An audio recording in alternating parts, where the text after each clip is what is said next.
अस्सलाम वालेकुम एवरीवन।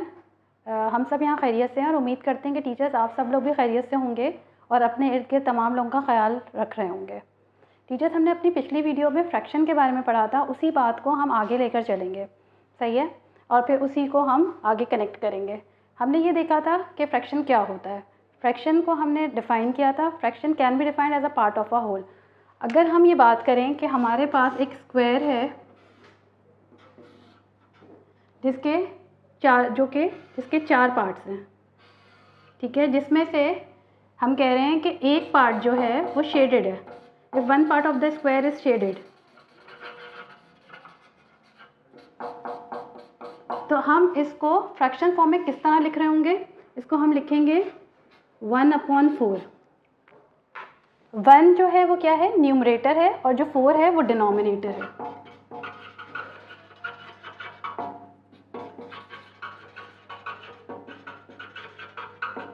अच्छा, यहाँ तक हमारी कल बात हुई थी और हमने इसको आगे भी देखा था कि जो शेडेड पार्ट होता है वो आपका न्यूमरेटर होता है। तो यहाँ पे कितने पार्ट शेडेड हैं?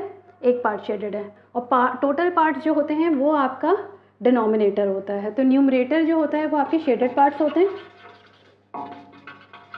और डिनोमिनेटर जो होता है वो आपके टोटल पार्ट्स होते हैं।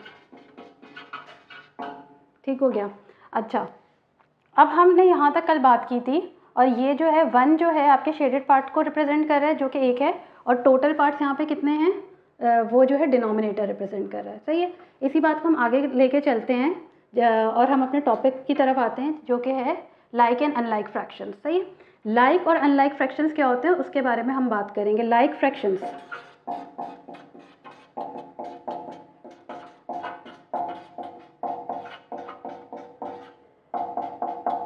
फ्रैक्शंस वो फ्रैक्शंस होते हैं जिनके डिनोमिनेटर सेम हो। अगर आपके पास डिनोमिनेटर सेम है, जो भी गिवन फ्रैक्शंस हैं उनमें आपके पास डिनोमिनेटर सेम है, तो वो आपके लाइक फ्रैक्शंस होते हैं। हैविंग सेम डिनोमिनेटर्स, ठीक है, तो वो क्या कहलाते हैं? Like fractions. अगर उनके डिनोमिनेटर सेम है तो वो कहलाएंगे like fractions. Like 2/3, 5/3, 6/3 and so on, ठीक है। अगर आप ये देखें, ये वहाँ पे मैंने एक रेंडमली 3 एग्जांपल्स लिख ली हैं, जो कि इनमें कॉमन क्या चीज़ है? इनके जो डिनोमिनेटर्स हैं वो आपको सेम दिख रहे हैं, सही है, जो कि तमाम डिनोमिनेटर्स 3 हैं, तो ये आपके पास लाइक फ्रैक्शंस है।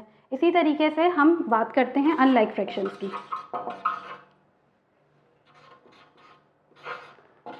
अगर हम अनलाइक फ्रैक्शंस की बात करें, तो अनलाइक फ्रैक्शंस हमारे पास वो फ्रैक्शंस होते हैं जिनके डिनोमिनेटर्स डिफरेंट होते हैं, सही है। अगर इसी एग्जांपल्स को हम डिफरेंट डिनोमिनेटर्स के साथ लिखना चाहें तो ये हो जाएगा 2/3। यहाँ पे मेरे पास 5/3 है, और मुझे यहाँ पे क्या चेंज करना पड़ेगा? अपना डिनोमिनेटर चेंज करना पड़ेगा। इसको मैं 5/4 लिख रही हूँ, और यहाँ पे क्या है? मेरे पास डिनोमिनेटर 3 है, जिसको मुझे फिर दोबारा चेंज करना पड़ेगा, जो कि 6/5 लिख रही हूँ, ठीक है। तो अब यहाँ देखिए आप, यहाँ पे जो डिनोमिनेटर्स हैं वो क्या हैं? 3, 4 और 5। इसमें क्या है कि तमाम डिनोमिनेटर्स इन तीनों फ्रैक्शंस में डिफरेंट हैं, तो ये जो होगा आपके अनलाइक फ्रैक्शंस में आएंगे। ओके, अभी हम देखते हैं comparing fractions with the same denominator. अगर हमारे पास 2 फ्रैक्शंस हैं, 2/3 एंड 5/3, ठीक है, विद द सेम डिनोमिनेटर, तो यहाँ पे जो डिनोमिनेटर्स हैं वो सेम है, और हमें पता करना है कि इसमें से कौन सा बड़ा है, कौन सा फ्रैक्शन बड़ा है और कौन सा फ्रैक्शन छोटा है। तो उसके लिए हमें, जब भी हमारे पास डिनोमिनेटर्स सेम होंगे, तो उसमें फिर हम जाएंगे न्यूमरेटर को देखेंगे कि ये पता करने के लिए कि which is a fraction is greater और विच वन इज़ स्मॉलर। तो यहाँ पे आप देखें कौन सा नंबर बड़ा है, तो 5 इज़ ग्रेटर देन 2, सही है।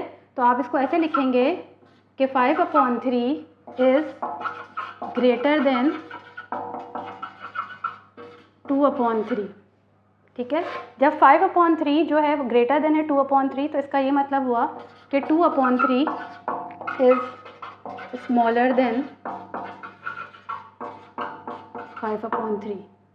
तो ये यहाँ से हम कह सकते हैं इस बात को कि जब भी हमें कंपेयर करने होगा फ्रैक्शंस जहाँ पे आपके डिनोमिनेटर सेम हैं, तो तो उस कंडीशन में आप हमेशा न्यूमरेटर्स को देखेंगे। अगर आपके न्यूमरेटर बड़ा होगा विद हैविंग सेम डिनोमिनेटर, वो आपका ग्रेटर फ्रैक्शन होगा, और जिसका न्यूमरेटर छोटा होगा विद हैविंग सेम डिनोमिनेटर, वो आपका फ्रैक्शन स्मॉलर होगा। Comparing to unlike fractions. Unlike fraction से मुराद ये है कि आपके पास इसमें डिनोमिनेटर्स डिफरेंट होने चाहिए। यहाँ पे दो एग्जांपल्स लिखी हुई हैं, दो फ्रैक्शंस लिखे हुए हैं 2/3 एंड 5/4, जो कि जितने दोनों के डिनोमिनेटर्स डिफरेंट हैं, तो ये आपके अनलाइक फ्रैक्शंस हैं। अनलाइक फ्रैक्शंस को सेम करने के लिए सबसे पहला स्टेप आपके पास होता है कि आपने डिनोमिनेटर्स को सेम करना है। तो अगर हम इस फर्स्ट वाले फ्रैक्शन को लेते हैं 2/3 और इसको हम मल्टीप्लाई कराते हैं 4 से, तो ये बन जाएगा 2 4 8 और 3 4 12। और अगर हम इस वाले फ्रैक्शन को 5/4 को लेते हैं और इसका भी हमने डिनोमिनेटर सेम करना है, यहाँ पे 12 है तो यहाँ पे भी आपके पास ऐसे नंबर से आपको मल्टीप्लाई करवाना है जहाँ पे आपको डिनोमिनेटर 12 ही दे। तो आप इसको किससे मल्टीप्लाई कराएंगे? 3 से, सही है। तो इसको हम आप 3 से मल्टीप्लाई कराते हैं, तो 5 3 15 और 4 3 12। अब यहाँ पे आप देखें दोनों फ्रैक्शंस में, अब पहले ये अनलाइक फ्रैक्शंस थे, अब ये जो हैं दोनों फ्रैक्शंस में आपके पास डिनोमिनेटर सेम हो गए जो कि लाइक फ्रैक्शंस बन गए हैं। अब आप क्या करेंगे? वही लाइक फ्रैक्शंस की तरह ही स्टेप करेंगे और देखेंगे क्या करते थे हम वहाँ पे न्यूमरेटर्स को देखते थे। यहाँ पे आपके पास न्यूमरेटर क्या है? 8 है, और यहाँ पे क्या है आपके पास? 15 है। तो कौन सा नंबर बड़ा होगा? 15 बड़ा है, ठीक है। तो अब आप लिखेंगे कि 15/12 इज़ ग्रेटर देन 8/12। तो अगर आपका 15/12 जो है बड़ा है 8/12 से, तो इसका ये मतलब हुआ कि 8/12 जो है वो लेसर है देन 15/12 से, सही है। ये चीज़ हमने लिख दी है वर्डिंग में। लेकिन अगर इसी चीज़ को हम सिंबॉलिकली सिंबल वाइज यूज़ करें तो इसको किस तरह से हम देखते हैं मैथ्स में, हमारे पास दो सिंबल्स होते हैं, एक ये सिंबल होता है और एक सिंबल ये होता है। ये सिंबल जो होता है ग्रेटर देन के लिए होता है, और ये सिंबल जो होता है आपके पास लेस देन के लिए होता है।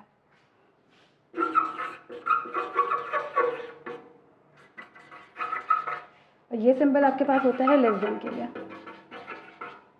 ठीक है। इसको याद रखने का बहुत अच्छा तरीका ये है कि जिस तरफ इसका क्रोकोडाइल का आप इसको माउथ कंसिडर कर लीजिए, तो जिस तरफ इसका माउथ खुला हुआ होगा तो वो ग्रेटर देन होगा, और जिस तरफ इसका माउथ बंद होगा तो वो लेस देन होगा। तो इसको हम यूँ लिख सकते हैं कि 15/12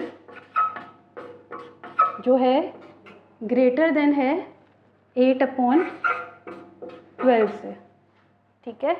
और अगर हम इसको यहाँ से पढ़ें तो हम कहेंगे कि क्योंकि यहाँ से इसका माउथ बंद है, ठीक है, और यहाँ से इसका माउथ खुला हुआ है। अगर हम इसको यहाँ से पढ़ते हैं तो इसको पढ़ रहे हैं 15/12 इज़ ग्रेटर देन 8/12। और अगर मैं इसको यहाँ से पढ़ना चाहूँ तो इसको मैं पढ़ूँगी 8/12 इज़ लेस देन 15/12, ठीक है। टीचर्स, आज जो हमने चीज़ें पढ़ी हैं उसमें हमने फ्रैक्शंस को देखते हुए like and unlike fractions with the same denominators and fractions with the different denominators, and how we can compare fractions with the same denominators and fraction with the different denominators को हमने cover किया है। उम्मीद है कि आपको हमारी video अच्छी लगी होगी और आपको ये कॉन्सेप्ट समझने में मदद मिली होगी। इसके अलावा भी अगर आपको किसी भी टॉपिक पे कोई कन्फ्यूजन है या आप चाहते हैं कि हम इस टॉपिक पे वीडियो बनाएं तो काइंडली आप हमारे साथ ज़रूर शेयर कीजिएगा, हम उस पर भी वीडियो बनाने की कोशिश करेंगे। टीचर्स, ये हमारा सेफ का चैनल है, इसको आप सब लोग प्लीज़ लाइक कीजिएगा, कमेंट ज़रूर कीजिएगा वीडियो के बारे में, और इसको सब्सक्राइब कीजिएगा। Thank you.